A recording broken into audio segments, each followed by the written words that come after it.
Where is he? There he is. Thunder. It's been an awesome year, little buddy.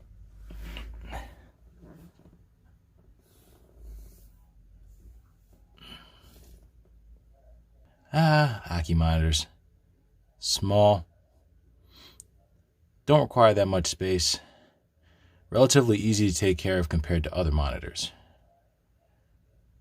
But beyond that cute little face is a bunch of mischief.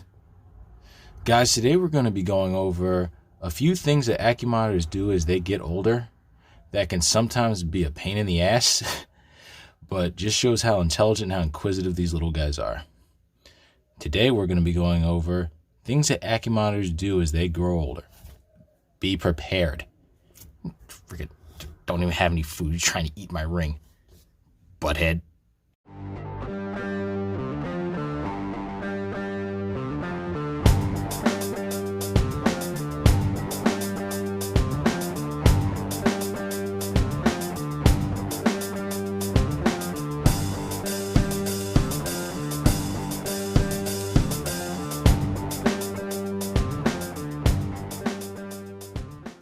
As Ackie monitors get older, they become bolder. Now this will be good when it comes to handling and taming your Ackie, but you gotta remember, it may make things a little bit more difficult when you're trying to do your daily maintenance. And what I mean by that is, once they're no longer afraid of you, they have no problem approaching the door when you have it open. And sometimes blatantly just jumping or running out of the enclosure and going God knows where and getting into God knows what. So, guys, as your Ackie monitor gets older and as he gets used to you and gets used to you being in the enclosure, keep in mind that you are no longer scary and the animal's going to do what it wants to do and go where he wants to go. So, keep that in mind. The bolder they get, the more they want to explore because the more confident they are. So, one suggestion I have, guys, whatever room you have your Ackie monitor in, whenever you're opening up the enclosure and doing your maintenance or feeding him or doing whatever you're doing for this little guy during the day, make sure that that door to that room is closed, because when these guys get out and they bolt, they will get in that whatever crevice they can crawl in with no fear, and they can really jam themselves up and get into some dangerous tight situations like he's trying to do here. Please walk away from the front of the enclosure. Is the door closed? No, I should be taking my own advice. All right, bud. We're probably going to end this clip very soon. No, don't escape. No, don't escape. Still on the subject of escaping, one thing you guys want to remember is that as your Ackie monitor gets older, they're going to get stronger. You know, from all that running around and climbing and digging that they do, they're going to build up some pretty decent muscles if they're getting the proper exercise and the proper food. So, if you guys look at these sliding glass doors here, right? These are made of some nice strong tempered glass. You would think a baby Ackie can't move this, right? Well, an adult Ackie can indeed figure out this door.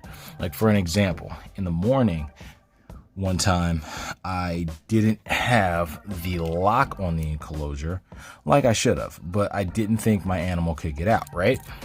So this little guy, I kept hearing him scratch at the wall and trying to fit his nail in between this little crevice here in this corner. And I was like, what is this animal doing? Why does he keep scratching at this spot, right? Well, what I noticed is that the door, even though he didn't get it all the way open, was about this far open.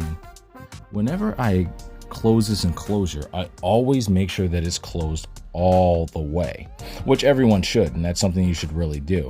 But if there's no lock there, if he can just get one or two little fingers in this crevice and slide this slightly, he will keep working on this until he gets just enough space to squeeze his little butt out here, and then he's running amok. So be very careful of that, guys, especially if you have an enclosure with sliding glass doors.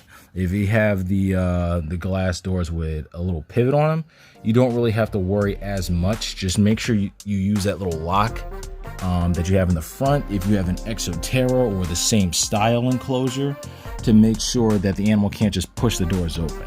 Now here's another thing here. When your Ackie monitor is very small, I've seen some enclosures where the sliding glass door isn't made as nicely as this one.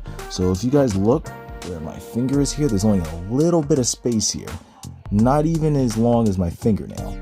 Well, some places I've seen some enclosures where this part is much wider. In this little gap here, insects can escape through here. So I've actually seen a cricket or two get through there. But a small baby Ackie that can crawl into small spaces could also try to jam itself through there. If this gap is any wider, this is an easy place where your Ackie could get out and then get loose and get hurt or get lost forever. So guys, be really careful with your setups because these guys are escape artists from a young age and they can get out. But when they get older and they get stronger, they will push and force their way out of the enclosure if it's possible. So guys, for the safety of anybody who wants to get an Ackie monitor and the safety of your pets, just pay special attention to that and try to find ways to make sure that your little pet is safe and secure. So guys, another thing that these little guys will do is eat more food. So when you first get an Ackie monitor, you guys may have seen that in my first couple of videos. For a little guy, yeah, he was a bottomless pit, but he was eating very small prey items. He might have eaten maybe 1 or 2 full-size superworms and maybe a cricket or 2 a day, and that would hold him over. Guys, I literally get a box of 30 to 50 crickets at a time now, and he goes crazy. There may be some left over during the day, but he's still insatiable at least 48 hours after a big meal. Where when he was very young, yeah, he was growing at a faster rate, but he required less food per feeding. So this is kind of a no-brainer, but be prepared, guys. These guys are gonna eat more than the majority of your reptiles. And you have to remember, even if these guys aren't getting a ton of exercise, and even if your enclosure is a little bit on the smaller side, at the same time, this super hot basking spot right here is going to drive that metabolism up very, very high, and these guys are going to want to consume a lot of food, a whole lot of food. Third thing these guys do, which is mess up the enclosure. Now, as you guys can see, I kind of cleaned up his enclosure recently, but these guys, as they get bigger and a little bit heavier, they tend to ransack the enclosure, especially when they see something outside the enclosure that they want to get at, or they're just trying to find a means of escape, or they're just looking around for food. They will push everything out of their way. They don't care how pretty you like the enclosure. They don't care if you want this plant over there or if you don't want it to be covered in soil. They don't give a damn. They're just going to just run through and ransack everything.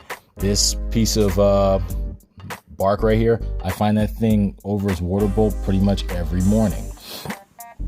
This side of the enclosure right here, he digs a path here every single day. Let's see, what else do you do every day, boy? That kind of gets on my nerves. Before I bared all these bark strips, he would literally just dig a trench here every single day. So yeah, guys, just keep that in mind. All right, guys. So another thing you want to prepare for as your Ackie gets older. This goes back to the idea of space.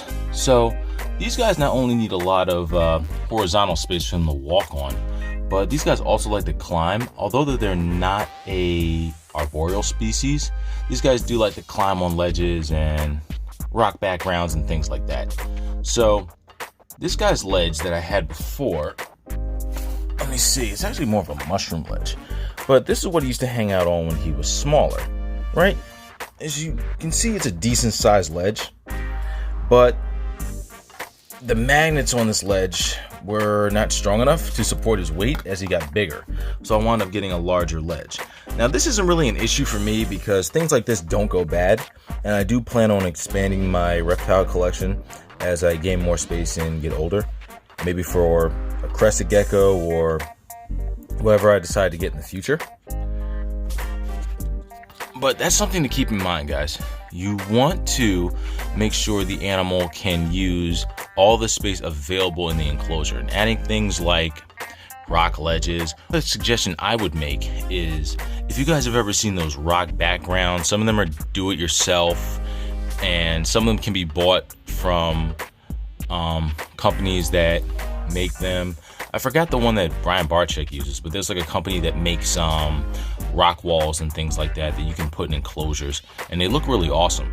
And if you can get something where you can get like this whole thing with like a 3D rock ledge on it, like the sides and the background, that'll actually save you money with switching out things like these mag natural rock ledges. And the thing is, I do really like these rock ledges, but and of course right now they're actually on a pretty good sale. A rock ledge like this was like $35, but now they're like $20. But rather than spending money over and over again as your animal grows, I would actually suggest that you get the whole thing done. Get the whole background and the sides of your enclosure done with those rocky background. I'm sorry guys, I just completely forget the name of it. It's a let's see. We'll just call it a rock background for now. But yeah, that'll add a lot more climbing space for your animal, and that's something you won't have to replace as your animal gets older. Hey Thunder, do you want some food? You want some food, boy? Come here.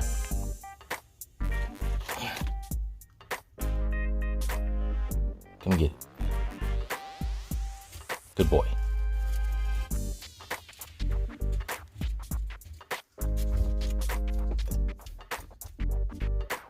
There we go.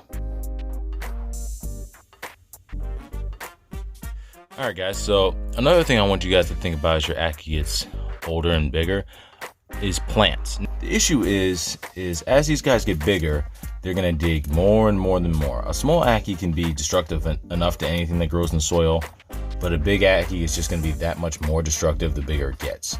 And that's why, honestly, I suggest you guys get plastic plants.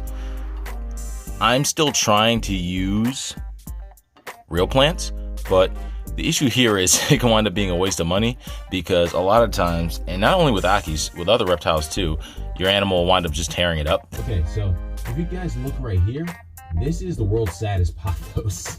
So I planted this little pothos hoping that it would grow and hoping that this guy wouldn't tear it up. And for the first week it was perfectly fine. I had leaves on it, didn't have a problem. And the very next week, I found this old ledge right here, right on top of it, because I tried to put both ledges in here, thinking that would give him more space, but this old ledge really just can't hold his weight anymore at all, and it wound up falling right on top of it. Plus, he also digs around it and stuff like that, and I think he kind of just tore it up a little bit in passing here and there. So, yeah, guys, as your Ackie gets older, just keep in mind that they're going to be bigger, stronger, they're going to mess up more stuff. So plastic plants might be the best way to go if you don't want to keep spending money and you don't want to keep replacing stuff to make your enclosure more aesthetically pleasing. The last thing I'm going to mention really quickly, guys, is the basking spot. So, as you guys know, I use Par 38 90 watt indoor-outdoor floodlights. And the thing is, when your Ackie monitor is smaller, you can get away with just using a spot bulb or something like that, because this animal is smaller and there's less Ackie to warm up. But as they get bigger, they're gonna need a wider area to bask. Why? Because a small beam of heat is not gonna heat the animal's body up efficiently. So it's gonna wind up sitting under the basking spot longer, which means it could wind up basking too long. It can wind up putting a burn on its back and overheating the mid part of its body while it's still trying to warm up its tail, the tips of its feet, things like that, that may not be getting warmed up properly inside of the basking area. So just keep in mind, what I would suggest is that you provide a wide basking area for your Ackie monitor from the very beginning. That way you don't have to worry about changing out bulbs and making sure you have the proper wattage and fixtures and things like that. So that way your Ackie monitor can have a nice safe basking spot that's gonna heat up its body efficiently, and you won't have to worry about this little guy getting any burns and stuff like that. Trust me, guys, just spend the money and just make sure you have a wide basking spot from the very beginning. It's going to save you a lot of money on vet bills. It's going to save you a lot of money on grief, and it's going to keep your Ackie monitor nice and safe. So there you have it, guys. I hope you guys like this video explaining different things that you need to take into consideration as your Ackie monitor grows. And I hope this really helps everybody get a perspective of what it's going to be like to have a adult, subadult Ackie monitor, and different things that these guys are going to do as their minds develop and as their bodies grow. So if you like this video, please give me a like, and if you want to see more of my content, don't forget to hit the subscribe button, and remember to hit that little bell icon so that way you can see more of my content if you wish to in the future. Alright guys, have a great day, and as always, peace.